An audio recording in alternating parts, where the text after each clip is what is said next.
they're denying themselves, like coming Yeah. together because I have a responsibility to my family. Yeah, And I yeah. can't. And I can't say that it's like, oh, in males, but this has just been my experience. Like I can Mm, usually like the males that I have met who are the baby, it's been very clear that they were the youngest. mm, Through just how they communicated and their perspectives on certain things. mm, But I couldn't say overall that I've like talked to people and I'm like, oh yeah, that makes sense. Like you mm. or I'm clocking it before they mention it, except for that guy and other men who males who have been the baby. Fair enough. What All right. about you? Is that like, can you kind of clock it? Considering you do have siblings, like, can you clock it? Yeah. No, I don't think I can, honestly. I mean, I will say like the sense of responsibility that older siblings tend to have, you can you can you can see that in people. Like you because Yeah, it's there's like a my favorite example of it, although this is a fictional example, is in Bridgerton. You got Anthony Bridgerton. I'm talking about season two, and you got Kate. I forget what her last yes, name was, but they're being the older sibling, and it's like they're denying themselves, like coming yeah, together because I have a responsibility to my family, yeah, and I can't. yeah.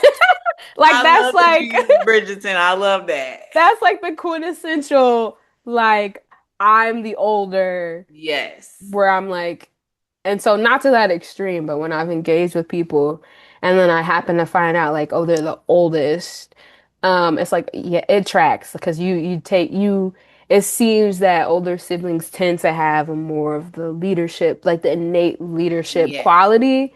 And Yeah. I'm just like, that tracks. And with middle siblings, like, again, I don't know that I'm necessarily clocking it right away, but middle siblings are typically like they're called middle siblings because they're in the middle. You know what I'm saying? Like they can see both sides of a thing, Yeah. and maybe they're on some things they're more aligned with the older sibling, and on other things they're more aligned with the younger sibling. But they can kind of like skate past or kind of just like coast. They're not normally the one being called out for anything. Yeah. Um, they're just kind of there.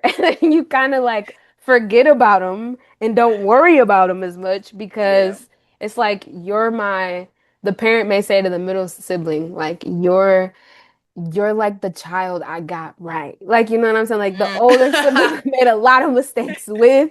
And by the time I had you, I'm like, I know what I'm I know what doing. I'm doing. You know what I'm Yeah. saying? So it's just like and then with the younger sibling, it's like they're just real lax about everything. It's like, Yeah. well, you're not holding them to the same standard that you held us to. And so that's Right. why I say, like, even though I'm technically the youngest by the structure of the household, by a birth order, I'm technically the middle because I'm kind of getting both of those I kind of had both of those experiences where it was like Hmm. I won't say I was the child that mom got right, but I was a child she was consistently trying for, okay? Because she Yeah. wanted a daughter bad, okay?